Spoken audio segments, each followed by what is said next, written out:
Yes,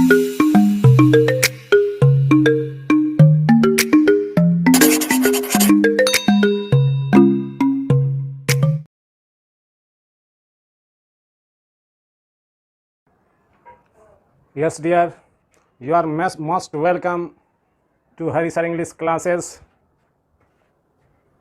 In the previous class, first of all, I had discussed verb forms, and today again I am going to discuss verb forms. Your first form is dream, स्वप्न देखना, dream to. Second form dreamed भी होता है, dreamed, drift हवा में उड़ा ले जाना, ड्रिफ्टेड। मैं सामान्य वर्ड का डिस्कशन नहीं कर रहा हूँ, जो कि आप जानते ही होंगे। जहाँ मुझे लगता है कि आपको इसमें कन्फ्यूजन हो सकती है, मैं उन्हीं शब्दों का डिस्कशन कर रहा हूँ। तो ड्रिफ्टेड, ड्रीजल रिमझिम वर्षा होना, ड्रीजल्ड, ड्रॉप नाउन भी है, जिसका अर्थ आप जानते हैं बूंद, और ड्रॉप वर्ब भी है, बूंद गिरना, ड्रॉप्ड। ड्वेल रहना बराबर निवास करना, ड्वेल्ट। फॉल गिरना, फॉल, फेल, फॉलन। फेल गिराना, जैसे कि आप गाछ यानी वृक्ष को क्या करते हैं, काट के गिरा देते हैं। उस गिराने के लिए क्या प्रयोग कीजिएगा, यही फेल्ड। ध्यान रखना है कि फेल भी टू भी है और फेल भी वन भी है। तो भी वन जब होगा तो उसका अर्थ गिराना होगा, फेल्ड, फाइंड पाना, फाइंड, फाउंड। फिर उसी तरह से फाइंड मीन्स पाना, तो आप जान ही रहे हैं। फाउंड ये भी टू भी है और भी वन भी है। भी वन का मीनिंग नींव डालना होगा, तो इसका हो जाएगा फाउंडेड। नींव डालना बराबर स्थापित करना, जैसे घर में आप फाउंडेशन देते हैं, नींव डालते हैं, उसी फाउंड से फाउंडेशन बना है, तो फाउंडेड। फ्ली भाग जाना, फ्ली, फ्लेड।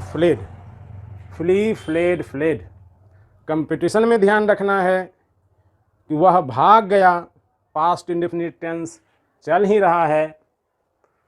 तो आप देखिए कि किसका कैसे यूज होता है। ये शब्द यूज, ये नाउन भी है और यूज वर्ब भी है। जब वर्ब के रूप में प्रयोग होगा तो इसका उच्चारण यूज होगा, और जब नाउन के रूप में यूज होगा तो इसका उच्चारण यूज होगा। यूज मीन्स प्रयोग करना और यूज मीन्स प्रयोग, लेकिन सुविधानुसार हम यूज ही बोलते हैं, लेकिन जानकारी रखनी चाहिए। आइए अब हम लोग आगे चलते हैं। इसको नोट कर लीजिएगा और याद भी कर लीजिएगा।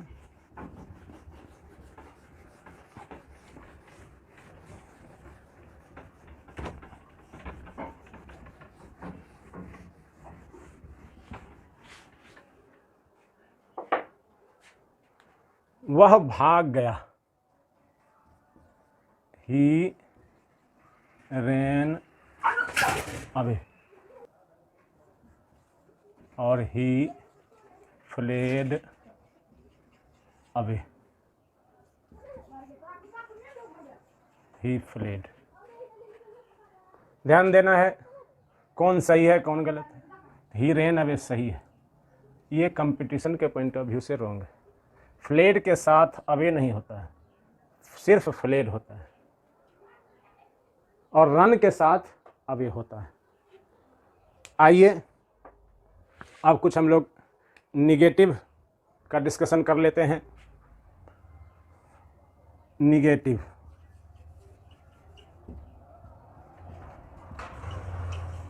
रूल, सब्जेक्ट प्लस एच भी। इसमें ध्यान रखना है किसका हेल्पिंग वर्ब डीड होता है। Plus not plus V1 plus जब डिड होगा तो V1 ही होगा। जैसे कि हम लोगों ने हिम्मत नहीं हारी, we did not lose heart, we did not lose heart. मैंने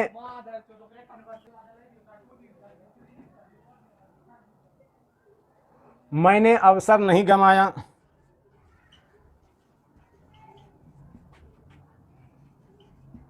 I did not miss my chance।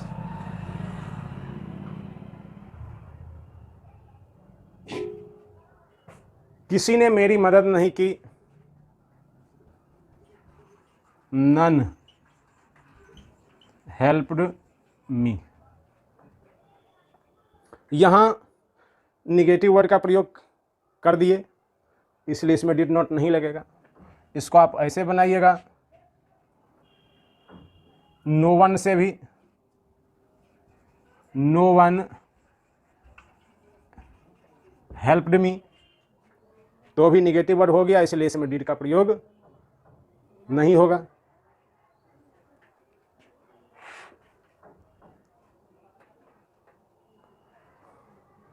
तुमने वादा नहीं निभाया,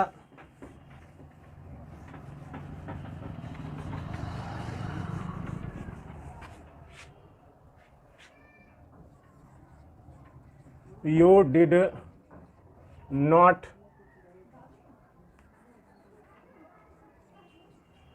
keep promise, you did not keep promise. वादा करना का मेक प्रॉमिस और वादा निभाना का कीप प्रॉमिस। अब आइए यस नो क्वेश्चन, ध्यान देना है। यस नो क्वेश्चन में हेल्पिंग वर्ब पहले आ जाएगा, इसमें होगा did plus subject plus V1 plus object plus question mark. क्या आप लोग समझ गए? डिड यू अंडर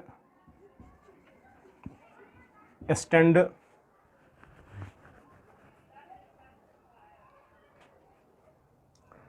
क्या आपकी गाड़ी छूट गई?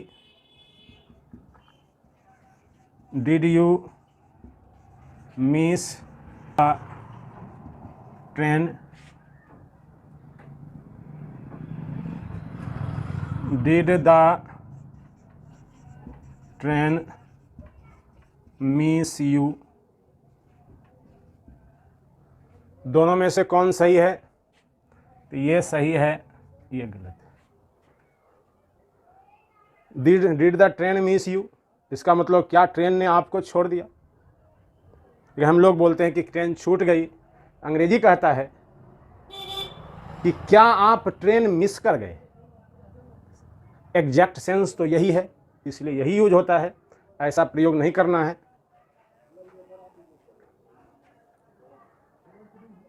इस प्रकार से यस नो में हेल्पिंग वर्ब पहले आ जाता है। क्या भारत मैच हार गया? India lose the match. इस प्रकार से आपने यस नो क्वेश्चन देखा। अब आइए WH क्वेश्चन। इस WH क्वेश्चन में आपको कुछ नई बातें सीखने को मिलेगा जो संभवतः अभी तक आप उस पर ध्यान नहीं दिए होंगे।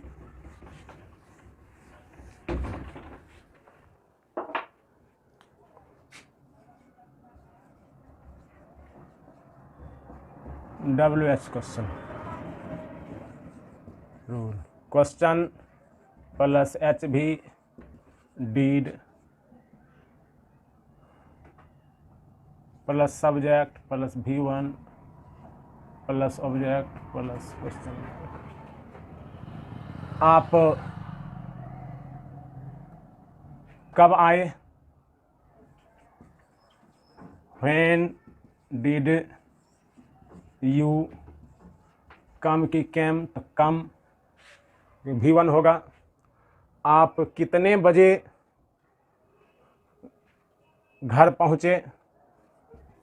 At what time did you reach home? At what time did you reach home?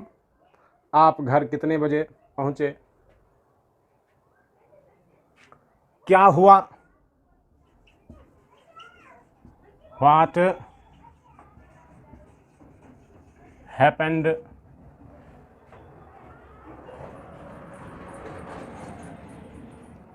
अब नेक्स्ट सेंटेंस को देखना है।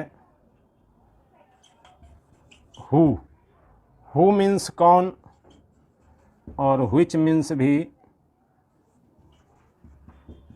कौन। इनाम कौन जीता? Who won the prize? ये सेंटेंस सही है या गलत है कि who did win the prize? यहां डिड नहीं लगा, फिर भी सेंटेंस सही है। यही आपको जानना है कि कैसे यह सही है। तो ध्यान रखिए कि हु वाले सेंटेंस में कोई सब्जेक्ट नहीं आता है।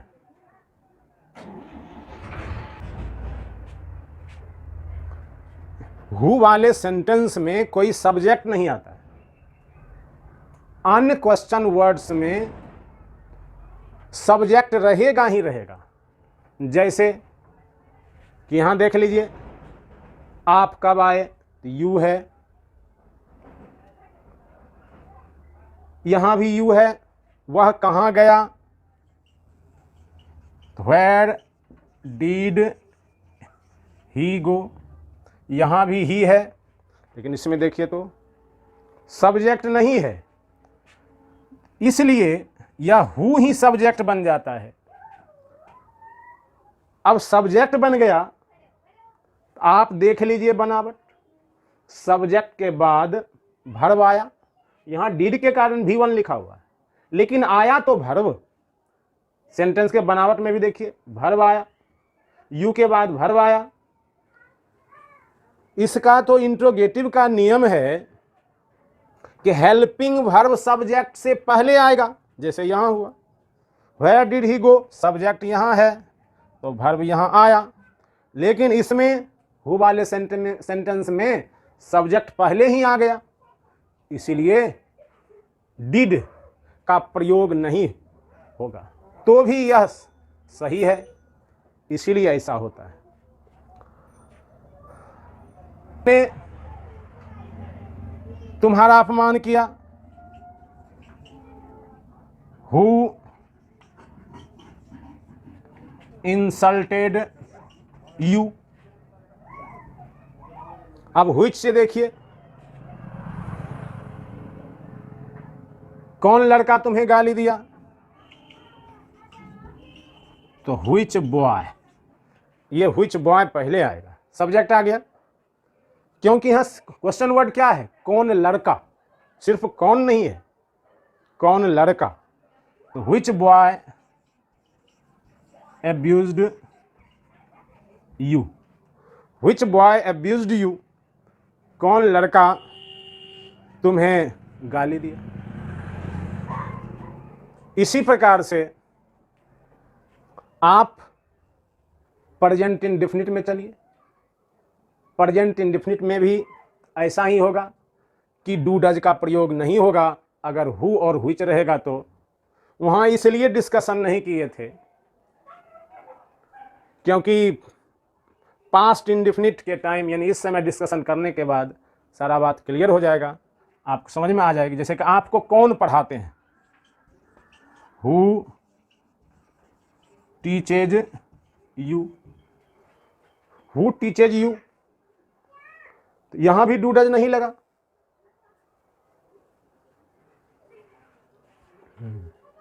इस प्रकार से आपने देखा कि क्वेश्चन वर्ड में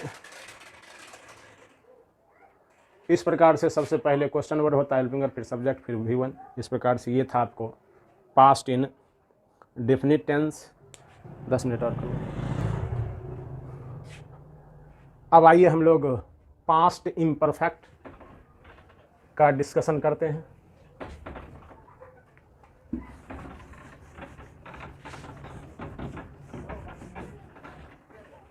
पास्ट इम्परफेक्ट,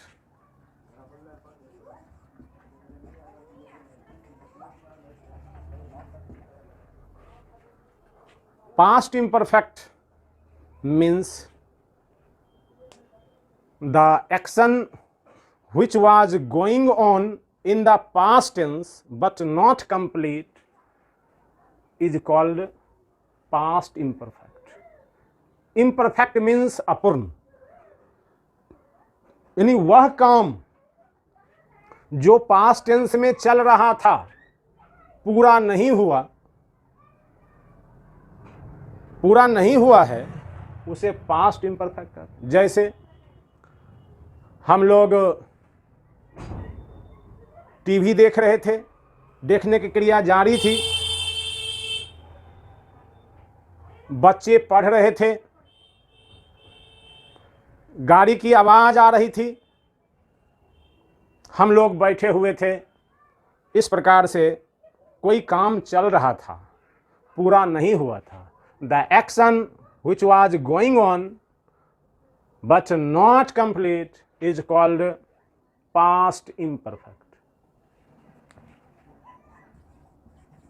Rule: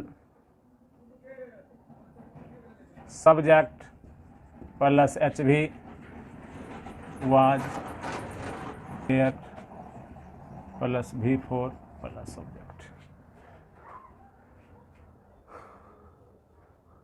हम लोग नाश्ता कर रहे थे, we were taking breakfast. बच्चे नदी में तैर रहे थे, children were swimming in the river. Swimming in the river. मैं आप लोगों का बेसब्री से इंतजार कर रहा था। I was waiting for you। Wait के साथ प्रीपोजिशन फॉर लगता है, इसलिए लगेगा I was waiting for you impatiently। impatiently means बेसब्री से, तो मैं बेसब्री से आपका इंतजार कर रहा था। वह बहाना बना रहा था, यानी कि बच्चे बहाना बना रहे थे या वह बहाना बना रही थी, तो सी वाज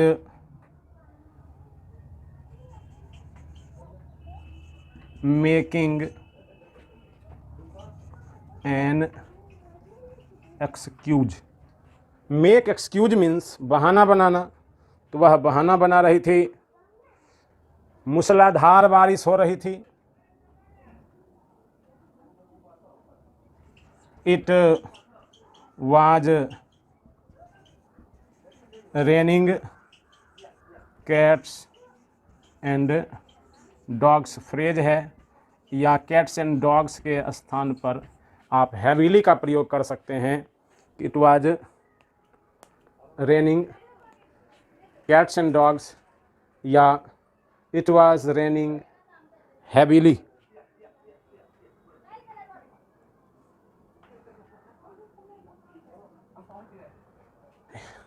वह कराह रही थी। सी वाज ग्रोनिंग या मॉर्निंग, दोनों का अर्थ होता है कराहना, तो सी वाज ग्रोनिंग। इस प्रकार से ये अफर्मेटिव था। अब हम निगेटिव और इंट्रोगेटिव कुछ देख लेते हैं।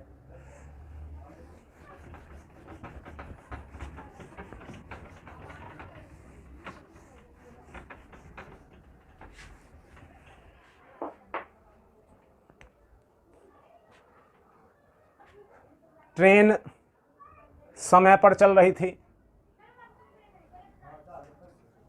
The train was running to time. आपको बताना है कि टू टाइम सही है या गलत।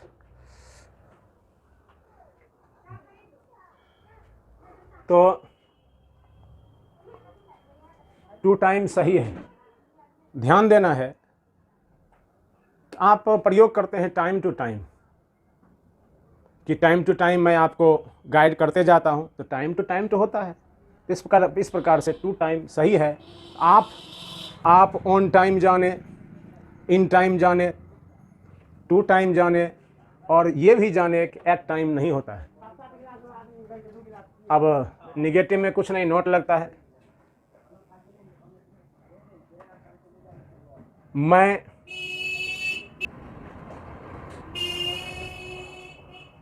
ऐसा उम्मीद नहीं कर रहा था। I was not expecting so. I was not expecting so.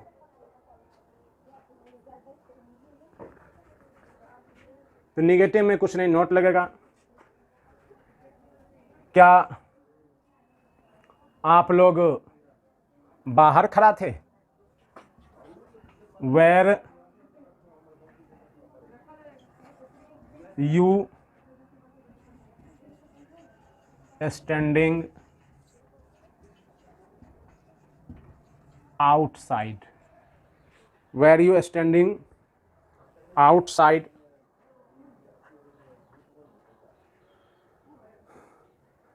क्या बच्चे भीग रहे थे? वेर चिल्ड्रन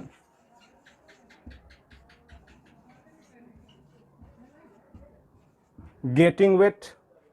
गेट वेट मैंने भीगना, तो क्या बच्चे भीग रहे थे? तो were children getting wet. Next sentence, आप क्या कर रहे थे? What were you doing?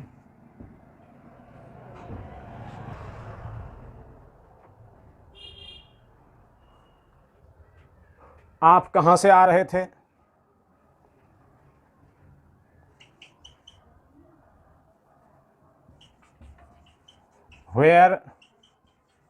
Where you coming from? Were you coming from? वह किससे बात कर रही थी?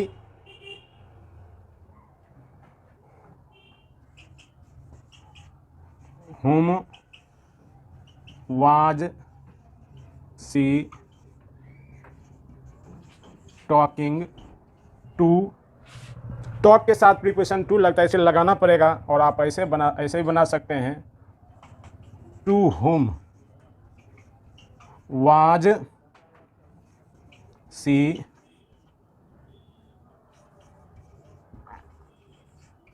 Talking. To whom was she talking, वह किससे बात कर रही थी। इस प्रकार से आपने अफर्मेटिव भी देखा, निगेटिव देखा, यस नो क्वेश्चन और WH क्वेश्चन भी देखा। इस प्रकार से पास्ट इम्परफेक्ट टेंस समाप्त होता है।